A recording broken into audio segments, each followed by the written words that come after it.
नमस्कार दोस्तों, आज हम यहाँ पे खड़े हुए हैं क्षिप्रा के तट पे। आप सभी को महाशिवरात्रि की पावन शुभकामनाएं। और आज हम बात करेंगे क्षिप्रा तट के, जो आप पीछे देख रहे होंगे पूरा क्षिप्रा राम घाट में हम खड़े हुए हैं। तो आज हम इसका महत्व बताएंगे क्या है, और उसके बाद हम आपको पूरा उज्जैन दर्शन कराएंगे। तो चलते हैं और हम अपने एक व्यक्ति जो कि उज्जैन में काफ़ी दिनों से रह रहे हैं उनसे संपर्क करवाएंगे कि और जानेंगे आप महत्व क्या है राम घाट का और क्षिप्रा नदी का। जी आइए जगमोहन जी। तो आप यहाँ उज्जैन में कब से रह रहे हैं? उज्जैन हम 4 सालों से रह रहे हैं। अच्छा, तो आप क्षिप्रा नदी तो आते रहते होंगे नहाने? आते रहते हैं। क्या महत्व है इनका? क्षिप्रा नदी को मालवा क्षेत्र का गंगा माना गया। जिस अच्छा, प्रकार भारत में मतलब गंगा नदी को माता का दर्जा दिया गया, सबसे पवित्र नदी मानी गई है। हाँ। उसी प्रकार मालवा क्षेत्र में क्षिप्रा नदी को मतलब यहाँ का गंगा माना गया। अच्छा, इसलिए मतलब इंदौर से काकरीवाड़ी से निकलते हुए उधर चंबल में मिल जाते हैं। और कौन से यहाँ पे और घाट पड़ते हैं उज्जैन में? राम घाट हो गया, गऊ घाट हो गया, कई सारे घाट हैं, धोबी घाट है, ऐसे करके बहुत सारे घाट हैं। अच्छा, उधर नरसिंह घाट। हाँ हाँ, ठीक है। और इसका क्या महत्व है? यहाँ कब मेला लगता है? यहाँ जो भी मतलब बड़े पर्व होते हैं, महाशिवरात्रि हो गया और ये सब हर पर्व में मेला लगता है। यहाँ मेले का कोई विशेष तो नहीं है, मतलब यहाँ हर दिन मेले जैसा ही है। महाकाल बाबा के दरबार में मतलब डेली हर रोज मेला है यहाँ पे कोई। तो ये नदी माँ क्षिप्रा है, ये जो इंदौर की काकरीवाड़ी जगह से निकलती है। बोला जाता है कि मतलब भगवान विष्णु का वहाँ स्वरूप है, उसके बाद वहाँ से निकलती है और भगवान शिव के खप्पर से नदी निकलती है। और नदी निकलते हुए काफ़ी चीज़ें यहाँ पे पड़ती हैं। नरसिंह घाट हो गया, गऊ घाट हो गया, दत्त अखाड़ा हो गया, और वहाँ पे सबसे मंगलनाथ भी पड़ेंगे। और संदीपनी आश्रम से होते हुए उधर जाके चंबल नदी पे मिल जाती है। तो एक और हम व्यक्ति से आपको मिलवाएंगे, किशन।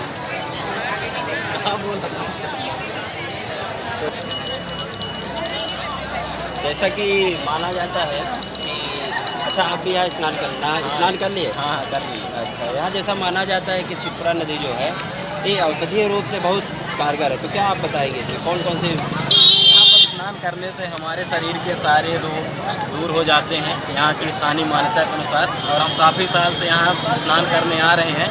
अच्छा। तो हमें बहुत अच्छा महसूस होता है यहाँ पर स्नान करने के बाद। तो मतलब जितने भी त्वचा संबंधी बीमारियां हैं, बुखार है, सिर दर्द, हाँ, यहाँ आने से सब कुछ ठीक हो जाता है। तो चलिए हम एक और व्यक्ति से मिलते हैं जो अभी अभी नहा के निकले हैं। उनके पास आते हैं, उनसे कुछ पूछते हैं।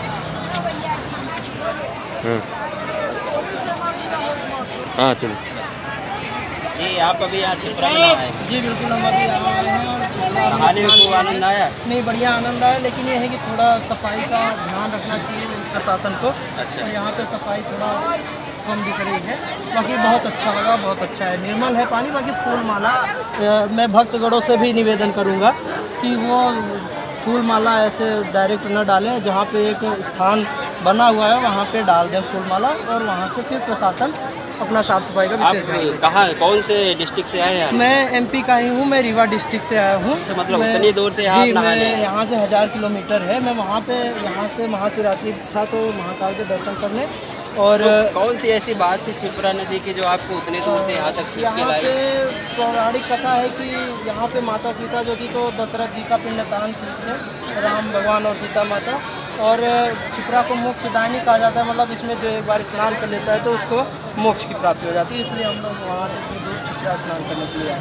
जी हाँ, तो कुल मिला के मतलब मालवा की गंगा कहलाती जी, ये मालवा की गंगा कहलाती है, है। जिस प्रकार से भारत में हाँ। गंगा। ये अभी एक बार आप पूरा व्यू दिखा दीजिए वहाँ से, उत्तर से लेकर दक्षिण तक। और इधर आप दिखाएंगे राणा जी की छतरी है जस्ट राम घाट के सामने, उसको भी आप दिखा दीजिए। नहीं, सीधा कहीं कि चलिए। और ठीक है, चलिए। हाँ? वो पन्नी डाल दो। बैठिए ना भाई, शांत बैठिए।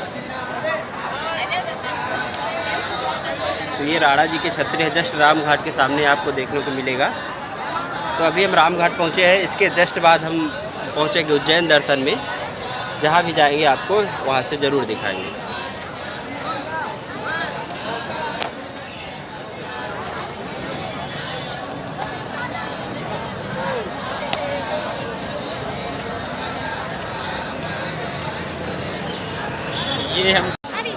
ये हम पहुँच चुके हैं जय हर सिद्धि माता, और सिद्धि माँ के नाम से जाना जाता है इस मंदिर को। इस मंदिर की मान्यता ये है कि इस मंदिर को बनारस से लाया गया है। ये हरसिद्धि माता का मंदिर यहाँ पे है। इसके अंदर आप देखेंगे ये यहाँ पे दियों का खंभा है। ये बहुत अद्भुत नज़ारा होता है। इसको आप देखेंगे अगर शाम को, इसको कभी मौका मिला या फिर आप यूट्यूब में भी देख सकते हैं। तेल से भरे खंभों को इसमें जलाते हैं बहुत अच्छे तरीके से। 2 व्यक्ति ऊपर जाते हैं और उसके से आपको लग रहा होगा इसको कैसे जलाते होंगे, कितना कठिन आग लग जाती है। लेकिन फिर भी ये इतने एक्सपर्ट यहाँ पे लोग होते हैं कि ऊपर से चढ़ते हैं और नीचे जलाते आते रहते हैं। इसके चारों दिशाओं से चढ़ते हैं लोग और दियों को जलाते हैं। और ये बहुत ही अच्छा नज़ारा होता है शाम के वक्त। आप कभी आएंगे तो ये मैं आपको दिखा रहा हूँ। जय हरसिद्धि माता। हरसिद्धि माँ का मंदिर है जो कि काफ़ी प्रसिद्ध है इंदौर में, उज्जैन में। ये पूरा परिसर है।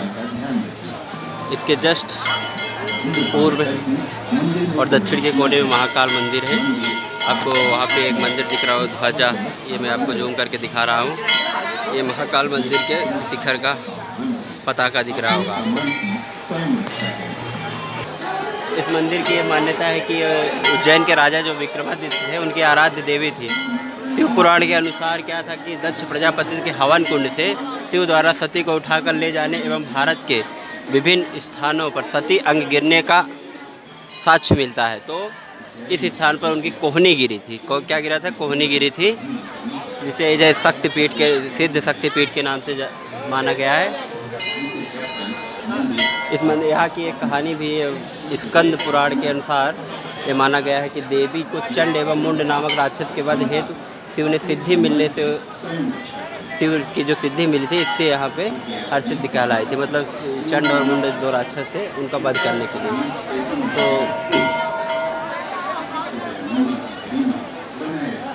यहाँ पे अंदर आप जाएंगे देखेंगे तो महालक्ष्मी एवं महासरस्वती के बीच में माँ अन्नपूर्णा विराजमान है। तो ये रहा आपका हरसिद्धि माँ का, जय हरसिद्धि माता का मंदिर। तो बाहर आ रहे हैं हरसिद्धि माता के दर्शन करके।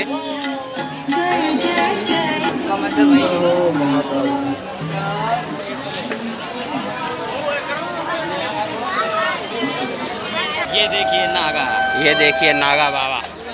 नागा बाबा नहीं है, ये एक विशेष यहाँ की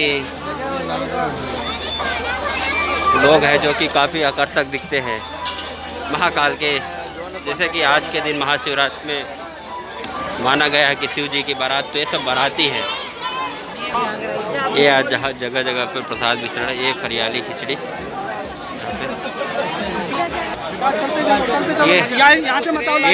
ये आप देख सकते हैं यहाँ पे विभिन्न भक्तों द्वारा यहाँ पे महाकाल के यहाँ प्रसाद का वितरण किया जाता है। विभिन्न भक्त मंडल होते हैं यहाँ पे।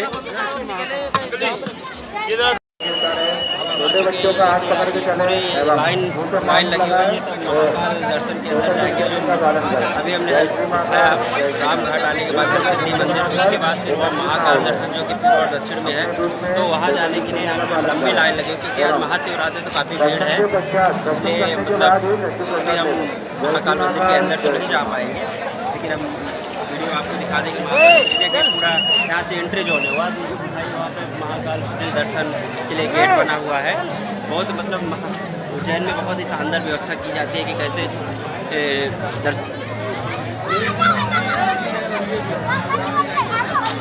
चालू आते हैं तो कैसे एंट्री कराना है। आज बहुत ही अच्छी व्यवस्था, काफ़ी यहाँ पे पुलिस प्रशासन का जवाबा लगा हुआ है।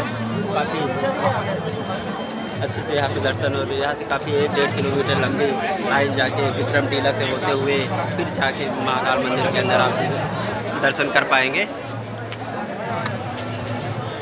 तो आज महाशिवरात्रि के इस अवसर पे काफ़ी ज़्यादा भीड़, काफ़ी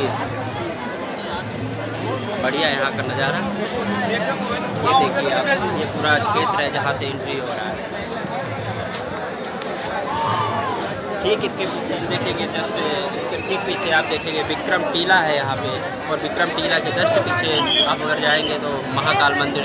आप यहाँ से शिखर को भी देख सकते हैं। अगर महाकाल मंदिर के शिखर ध्वजा पताका पताका को आप देखना चाहें तो आप देख सकते हो, वहाँ पे लाल कलर का पताका भगवान शिव जी का विराजमान है। तो अभी हम महाकाल गेट पे खड़े हुए हैं। शिखर बता दीजिए, लाल झंडा दिख रहा है। तो अभी जैसे कि हम जूम करके देख पा रहे हो कि वो जो लाल कलर का पताका झंडा दिख रहा होगा, वो भगवान श्री महाकाल राजा विराज का वो शिखर है। वहाँ पे काफ़ी वहाँ पे मनमोहक देखने में लगता है। वहाँ पे काफ़ी सोने के वो रखे हुए हैं।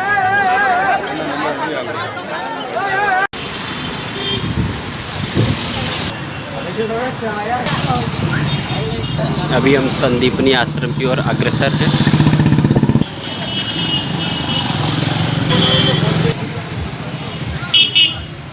अब हम पहुंच चुके हैं उज्जैन दर्शन में संदीपनी आश्रम। ये देखिए संदीपनी आश्रम है।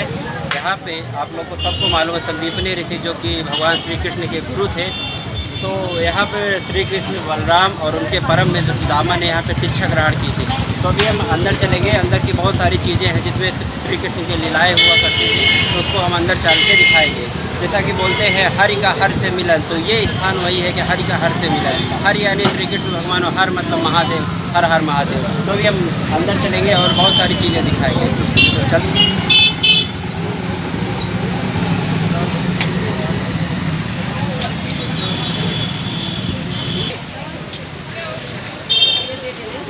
चप्पल एक सेकंड उतार देंगे हम। ये यहाँ पे देखिए आप मुख्य दर्शन गुरुकुल विद्यास्थल, ये जो स्थल है यहाँ पे इसकी तरफ इधर ये जो मुख्य स्थल जहाँ पे संदीपनी ऋषि श्री कृष्ण को, बलराम को और सुदामा को विद्या दिया करते थे, तो ये मुख्य स्थल है। और चलिए हम अंदर आपको दिखाते हैं। ये एक देखिए यहाँ पे कुंडेश्वर महादेव मंदिर है, जिसमें आप देखेंगे कि मतलब विश्व में या फिर भारत देश में कहीं भी मतलब खड़े आपको नंदी भगवान नहीं दिखेगा। हर जगह देखेंगे आप शिव जी का जहाँ मूर्ति होती है उसके बाहर हर जगह बैठे हुए नंदी मिलते हैं। लेकिन ये देखिए आप सामने देखिए इसको, ये खड़े नंदी जी हैं। ये एक अपने आप में एक प्रसिद्धि है कि कुंडेश्वर महाराज जो नंदी भगवान है वो वहाँ भी खड़े हुए हैं। तो ये संदीपनी आश्रम में ये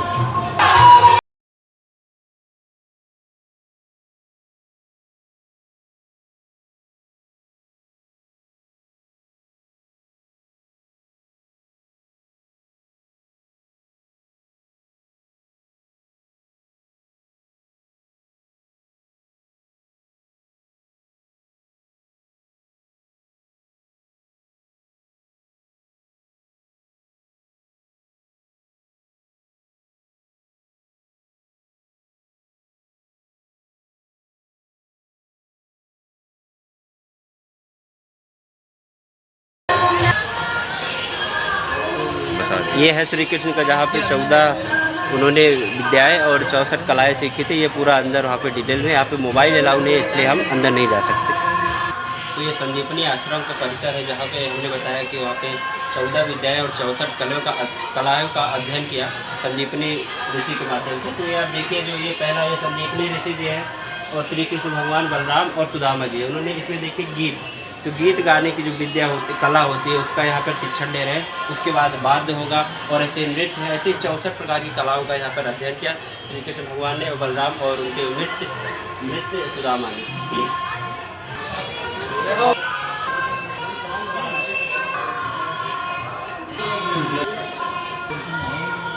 ये 64 कलाओं में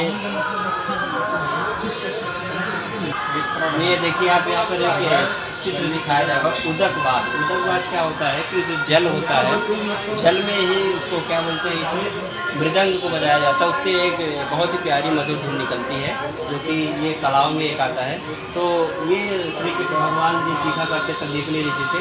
एक यहाँ पे कुंड है गोमी कुंड, जो कि ये जो दृश्य आप देख रहे हैं हमारे पीछे ये गोमी कुंड। ये अगर संदीपनी ऋषि आश्रम में आप आए तो गोमी कुंड का महत्व बहुत ही ज़्यादा है, क्योंकि यहाँ पे क्या होता था मतलब बहुत तरह की कलाएँ भी सीखे थे यहाँ पे श्री कृष्ण भगवान। और सबसे बड़ी बात इस गोमी कुंड का क्या है कि जब संदीपनी ऋषि स्लेट पे लिखा करते थे तो उसको कृष्ण भगवान थे वो नटखट थे ही। तो यहाँ पे जाके ये जो गोमी कुंड या फिर गोमती कुंड, कभी कभी आप नेट में सर्च करेंगे मिलेगा, तो यहाँ पे जाके वो अक्षरों को अब धुला करते थे इस गोमी कुंड। आप दिखाइए, जो जूम करके दिखाएंगे तो गोमी कुंड में ही श्री कृष्ण भगवान उस अंक को जो लिखते थे संदीपनी ऋषि, उसको जाके यहाँ पे मिटाया करते थे। इसलिए अगर अंकपात, जो सामने वाली संदीपनी ऋषि के रोड है, उसको अंकपात के नाम से जाना जाता है। अगर संदीपनी ऋषि के आश्रम को अंकपात के भी उससे जाने जाते थे। इसमें पत्थरों पे संदीपनी ऋषि को पहले मिलता था 1 से लेकर 100 तक के अंक लिखे हुए होते थे। अभी नहीं दिख रहा है, पर इसका महत्व यही है। ये संदीपनी ऋषि का देखिए, यहाँ पे बहुत ही मनमोहक पूरा प्रांगण को अगर आप देखेंगे तो बहुत ही शानदार और बहुत ही रमणीय स्थान है। यहाँ पे आप आइए, बहुत ही एक तरह का सुकून मिलता है, क्योंकि भगवान श्री कृष्ण जो कि विश्व गुरु माने जाते हैं, उनका शिक्षा दीक्षा लेने का केंद्र है। तो एक यहाँ पे पॉजिटिव एनर्जी का प्रवाह होता है। जो आप भी आइए और यहाँ पे घूम के जाइए। जूम कर लीजिए। तो यहाँ अब 64 कलाओं में अभी हम काफ़ी कलाओं को देख चुके हैं। ये हम सभी कलाओं को देखते हुए अब यहाँ पे अंतिम कला जो कि व्यायामिकी मतलब एक्सरसाइज। तो अगर आप नहीं जानते 64 कलाएँ कितने प्रकार की होती है, तो आप एक बार संदीपनी आश्रम जाइए। वहाँ पे लगभग 1 किलोमीटर के दायरे में 64 कलाओं का पूरा वर्णन है, सचित्र। तो आप देखिए और आपको काफ़ी ज्ञान की यहाँ पे प्राप्ति होगी। तो ये देखिए लास्ट कला जो व्यायाम, यहाँ पे श्री कृष्ण भगवान को दिखाया जा रहा है कि वो कैसे भगवान मतलब दंड बैठक लगा रहे हैं, पुशअप लगा रहे हैं। और वहाँ देखिए एक व्यक्ति हैं, शायद बलराम ही होंगे, वो कैसे अपने हाथ में कुछ व्यायाम करने की कोई सामग्री है उसको उठाए हुए अपने अंग का प्रदर्शन कर रहे हैं। और सामने है संदीपनी ऋषि। ये पूरा संदीपनी आश्रम घूमने के बाद अब हम यहाँ से बाहर निकलेंगे। अभी ये देखिए यहाँ एक मंदिर है, महर्षि संदीपनी तप स्थली। ये काफ़ी प्राचीन मंदिर है। यहाँ पे लोग दर्शन के लिए खड़े हुए हैं।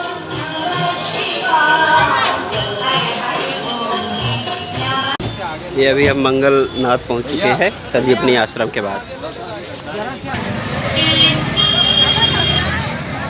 ये है मंगलनाथ। देखिए मंगलनाथ पीछे मंदिर लिखा हुआ है। ये विश्व प्रसिद्ध मंदिर है। यहाँ पे जैसा कि पूरे भारत में बहुत सारे मंगलनाथ के मंदिर हैं, लेकिन यहाँ पे इसका बहुत आपको मिल जाएंगे कई जगह। नवग्रह मंदिर मिलेंगे, मंगलनाथ मंदिर, लेकिन जो मंगल का जो मतलब मेन जन्मस्थली माना जाती है तो उज्जैन में ही माना जाता है। इसलिए ये मंदिर बहुत ज़्यादा प्रसिद्ध हो जाता है। इसके पीछे एक हम अगर ऐतिहासिक कहानी की बात करें तो एक बार की बात है, एक दशकंद नामक राक्षस हुआ करता था, दैत्य हुआ करता। तो उसको भगवान शिव ने ही वरदान दिया था कि आपके अगर रक्त से 100 और राक्षस निकलेंगे। तो वो क्या करता था कि एक बार मतलब उसने आतंक फैला दिया पूरे अवंती क्षेत्र में। तो जब ज़्यादा आतंक हो गया तो उसके बाद भगवान शिव खुद ही मतलब जब यहाँ के लोग वो प्रार्थना करने लगे, हैं भगवान हमको इस राक्षस से बचाइए, तो भगवान खुद यहाँ पर प्रकट होते हैं और उससे युद्ध करते उस दैत्य से। और उसी युद्ध करने के दौरान ही जो अवंती है, अवंती 2 भागों में डिवाइड हो गया था। तो वहाँ से मंगल जी मतलब मंगलनाथ निकले थे और उन्होंने उसको जो जितने भी रक्त निकलते थे उसको पूरा सोख लेते, जिससे कि वो राक्षस वहीं पे ख़त्म हो जाते। तो ये कहानी मंगलनाथ की है कि मंगलनाथ कैसे यहाँ पे उत्पन्न हुए और कैसे यहाँ की प्रमुखता है उनकी।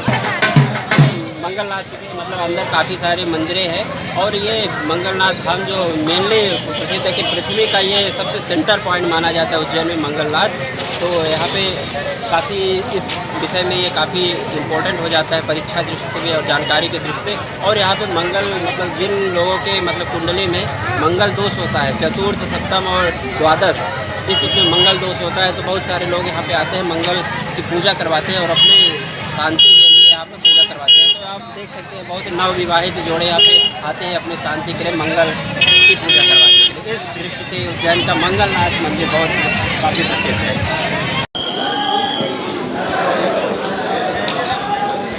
ये हम काल भैरव मंदिर उज्जैन में आ गए हैं, जहाँ पे इसका विशेष महत्व ये है कि यहाँ के भैरव बाबा जी हैं जो, तो यहाँ पे मदिरा पान करते हैं। मतलब यहाँ की बहुत सारी संस्थाएं आए खोज करने के लिए कि आखिर ये मदिरा जाता कहाँ है। तो कोई अभी तक इसका सबूत नहीं मिल पाया कि क्या सच में भैरव बाबा जी पीते हैं या फिर कहीं ये पर्कोलेशन के माध्यम से पृथ्वी पे जाता है, तो इसको अभी तक प्रूव नहीं कर पाए हैं।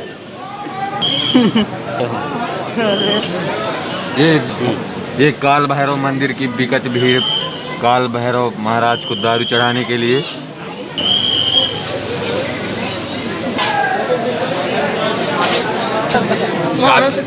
काफ़ी भीड़ और मशक्क़त करने के बाद हम अग्रसर हुए हैं भैरवनाथ मंदिर की तरफ, जहाँ पे भैरवनाथ जी मदिरा पान करते हुए दिखाई देंगे।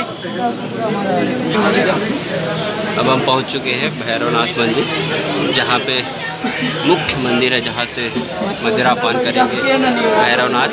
हालांकि आज ये देखिए, आज इनकी सेना जो कि प्रसाद लेके काफ़ी मदमस्त है और आराम फरमा रहे हैं।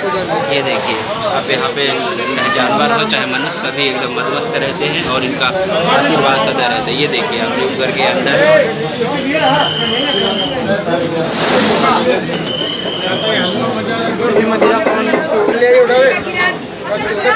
अंदर जो ये महाराज यही कटोरी से मदिरा पान किया करते हैं। अभी यहाँ ज़्यादा भीड़ होने के कारण ये नहीं दिखाया जा रहा है और हम अभी बाहर की तरफ निकल रहे हैं। तो जैसा कि हमने बताया भैरवनाथ मंदिर में आ गए हैं, तो सर इसके बारे में यहाँ बताइए, क्या यहाँ इस मंदिर की विशेषता है?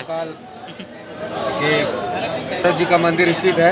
यहाँ पर बड़े बड़े शोधकर्ताओं ने शोध करने की कोशिश की कि आखिर ये शराब पीते हैं तो शराब जाती कहाँ है। अच्छा, देखिए, शराब का सेवन करते हैं लेकिन ये शराब जाती कहाँ है। बड़ी बड़ी शोधकर्ताओं ने और बड़ी बड़ी शोधकर्ता कंपनियों ने इसके बारे में खोजने की कोशिश की, लेकिन किसी कंपनी ने खोज नहीं पाया। कुल मिला के माना जाए कि भैरवनाथ जी मदिरा पान करते हैं। मदिरा पान करते स्वयं, और ये नीचे कहीं जमीन पे नहीं जाता, ना कहीं टंकी बनी ना गड्ढा बना। तो आप भी इनका प्रसाद लेते हैं? आप इनका प्रसाद लेते हैं? प्रसाद हम प्रसाद हाँ लेते हैं। अच्छा, अगर प्रसाद यहाँ चढ़ाते हैं तो उसको थोड़ा बहुत हम ले लेते हैं। तो हाँ ठीक है, मतलब जितनी भी चीज़ें अगर प्रसाद के रूप में देखी जाए तो प्रसाद ले लेना चाहिए। भैरवनाथ जी का मंदिर है, ठीक है। तो अब हम पहुँच चुके हैं, जैसे आप सामने देखा काल भैरव मंदिर, तो मतलब भैरव बाबा का ये मंदिर है। यहाँ पे जो उज्जैन में वाम मार्गी मंदिर हुआ करते हैं, तो वाम मार्गी मंदिरों की यह विशेषता होती है कि यहाँ पे मदिरा, मांस और मुद्रा, ये सब चीज़ें यहाँ पे प्रसाद के रूप में चढ़ाई जाती है। तो यहाँ काल भैरव बाबा का मंदिर है उज्जैन में, जो कि मदिरा पान करते हैं काल भैरव। मतलब बहुत लोगों को आश्चर्य यहाँ पे होता है कि कैसे मदिरा पान करते हैं काल भैरव बाबा जी। तो आप अंदर जाएंगे, जैसे कि हम लोग ने अंदर गए थे, उसके बाद बाहर आके ये वीडियो बना रहे हैं तो दिखाए कैसे काल भैरव बाबा की मूर्ति है, वो प्लेट से एक अपना मदिरा पीते हैं और पूरा पी जाते हैं देखते ही देखते।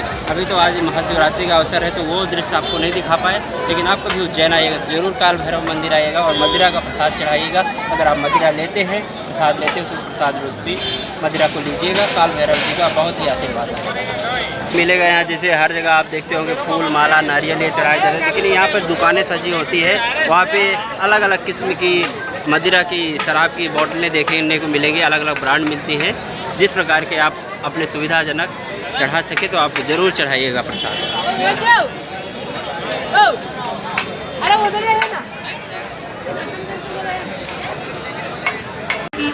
ये अभी हम खड़े हुए हैं गढ़कालिका माता मंदिर, जो कि उज्जैन में स्थित है। यहाँ पे सबसे ज़्यादा ये गढ़कालिका मंदिर प्रसिद्ध है कालिदास जी के कारण, क्योंकि कालिदास जी बोला करते थे कि उनकी आराध्य देवी हुआ करते थे गढ़कालिका माता मंदिर। जब से वो गढ़कालिका माता मंदिर की में मतलब पूजा करने लगे, अर्चना करने लगे, तो उनके मतलब उनके निखार, उनके व्यक्तित्व में और उनके रचना में काफ़ी ज़्यादा निखार आ गया। तो ये इसीलिए गढ़कालिका माता मंदिर काफ़ी यहाँ की प्रसिद्ध है। ये देवी तांत्रिक विद्या के लिए भी काफ़ी गढ़कालिका माता मंदिर प्रसिद्ध हुआ करती है। तो अभी हम आपको अंदर से इसका व्यू दिखाएंगे। उज्जैन में अगर आप आएंगे तो गढ़कालिका मंदिर ज़रूर घूमिए।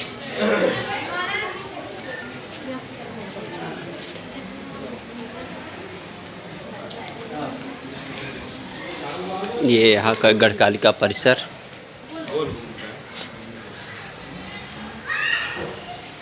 आप देखेंगे यहाँ पे मतलब उज्जैन में मोस्टली जगह में देखेंगे जहाँ पे देवी माता मंदिर, वहाँ पे दीप जलाने के लिए ये खम्भे ज़रूर बने हुए हैं।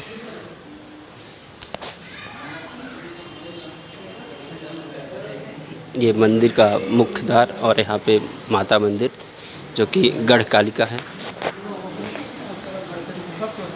इनकी पूजा कालिदास जी किया करते थे, इसलिए ये काफ़ी प्रसिद्ध है। माँ गढ़ कालिका के बारे में और तथ्य इसमें लिखे हुए हैं, आप इसको वीडियो पॉज करके पढ़ सकते हैं।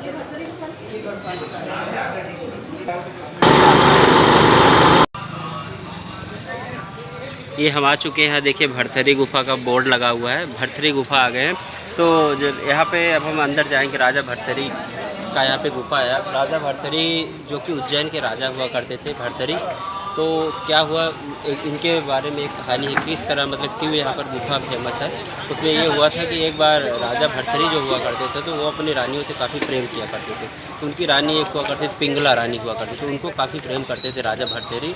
तो क्या हुआ, एक बार गोरखनाथ ऋषि नामक ऋषि आए, तो उन्होंने उनके आदर सत्कार में काफ़ी नगर को सजाया और काफ़ी स्वागत किया। तो ऋषि ने खुश होकर उनको एक ऐसा फल दिया राजा भरथरी को कि आप अगर इसको खाएंगे तो हमेशा जवान रहेंगे। तो राजा सोचता है कि भरथरी जी सोचते हैं कि क्यों ना हम इस जो फल को है अपने सबसे ज़्यादा जो प्रेम करते थे पिंगला रानी को, उसको दे दें। तो रानी को उन्होंने दे दिया वो फल को। अब हम आगे चलते हैं, आगे आपको कहानी बताते रहेंगे।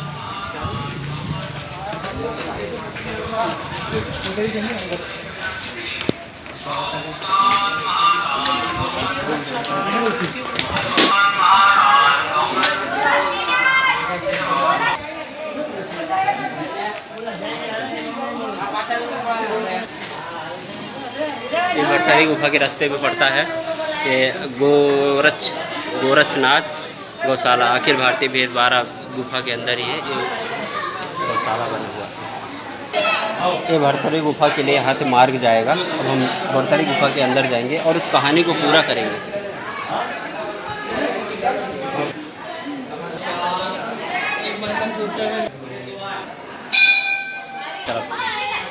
तो जैसा कि वो हुआ था, राजा भरथरी ने अपना जो फल हुआ था तो पिंगला रानी को दे दिया था। तो रानी ने ये सोचा कि हम इसको क्यों रखें अपने पास, हमको क्या जवान होने की ज़रूरत है। हमें मतलब एक्चुअली क्या था, जो रानी पिंगला थी वो एक अपने कोतवाल से प्यार करती थी, ठीक है।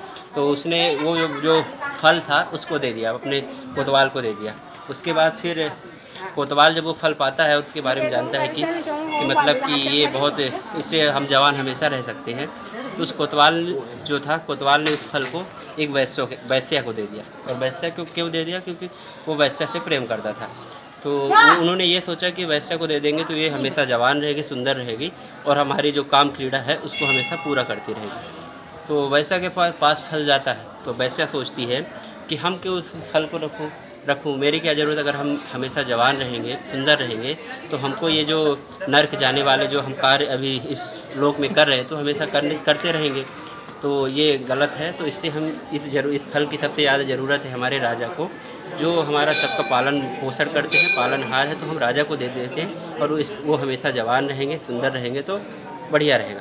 तो राजा के पास वो फल जाता है। अब राजा क्या करते हैं, राजा के पास जैसे ही फल जाता है तो वो राजा भरथरी वो तो आश्चर्य में पड़ जाते कि ये फल तो हमने दिया था। तो फिर उन्होंने क्या, वैश्य को बुलाया, फिर वैश्य के बाद कोतवाल को बुलाया कि क्यों मतलब ये फल आपके पास कैसे पहुंचा। तो फिर कोतवाल ने पूरी कहानी बताई कि ऐसा हुआ। फिर वो राजा भरथरी जो थे उनके मन में जो पिंगला को बहुत ज़्यादा प्रेम करते थे, तो फिर उनके मन में वैराग्य धारण हो गया। पिंगला जो रानी थी उनको धोखा दे रही थी, वो एक्चुअल में उनसे प्रेम नहीं कर रहे थे। इस वजह से फिर उन्होंने क्या किया, वैराग्य धारण किया और अपना पूरा राजपाट जो उज्जैन का था वो राजा विक्रमादित्य को देकर वो जाके इस भरथरी गुफा में, मतलब इस गुफा के अंदर जाके बैठ गए और उन्होंने 12 वर्ष का यहाँ पे वैराग्य और तपस्या की और उन्हें वैराग्य शतक नामक ग्रंथ की भी रचना की। इसलिए भरथरी का गुफा बहुत फेमस है। आप अंदर चल के अभी आप दिखाते हैं कि कहाँ राजा भरथरी ने बैठकर तपस्या की थी।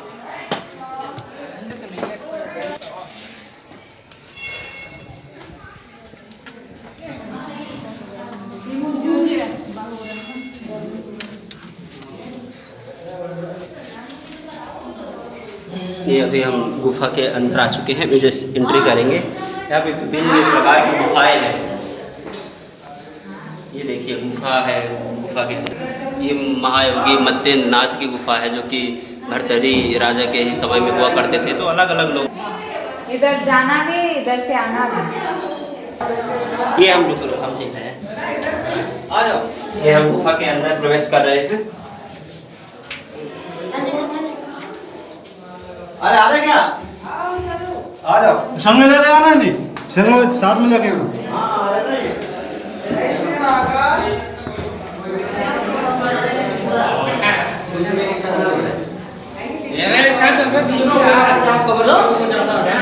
गुफा कहाँ है?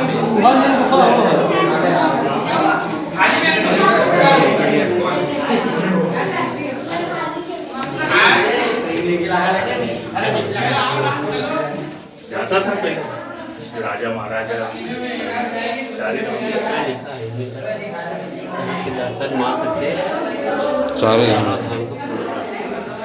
ये जो गुफा है यहाँ पे अगर आप दर्शन एक बार कर लिए तो यहाँ पे मतलब माना जाता है कि चारों धाम के दर्शन आप यहीं से कर लेते हैं। इस गुफा के अंदर से पहले वो रास्ता एक जाता था, चारों धाम के बराबर ही यहाँ पे मान्यता प्राप्त है। ये पूरा रास्ता अंदर तक जाता है। ये जो आपको छोटा सा द्वार दिख रहा है यहाँ से, ये पूरा रास्ता अंदर तक जाता है पूरा। 20 मिनट लगेंगे। 2 मिनट में पहुँच रहा हूँ। ये ऊपर हाथ में भर्तृ बाबा तपस्या करते थे, उनका हाथ का पंजा है। भर्तृहरि महाराज के हाथ का पंजा है यहाँ पे। हाँ जी। यहाँ पे हाथ रख के तपस्या 12 करते, साल तक सेवा तपस्या करी अपने। 12 साल तक यहाँ हाथ रख के तपस्या की उन्होंने। इस सतह पे हाथ रख के 12 साल तक भर्तृहरि महाराज ने तपस्या की है। बाबा जी ने हमको बताया। ये भरथरी गुफा ही आप जाएंगे तो वहाँ पे इस पूरे परिसर में गोपीनाथ श्री नवनाथ मंदिर है, जो कि एक संगमरमर के स्टाइल से बना हुआ काफ़ी मनमोहक मंदिर, सुंदर मंदिर है। तो उसके अंदर अब हम एंट्री करेंगे। ये देखिए, इसमें काफ़ी सारे इसमें अच्छे अच्छे विचार लिखे, आप पढ़िए और अपने आप को सकारात्मक ऊर्जा से भर सकते हैं। तो ये मंदिर है महायोगी शंभु गुरु गोरखनाथ।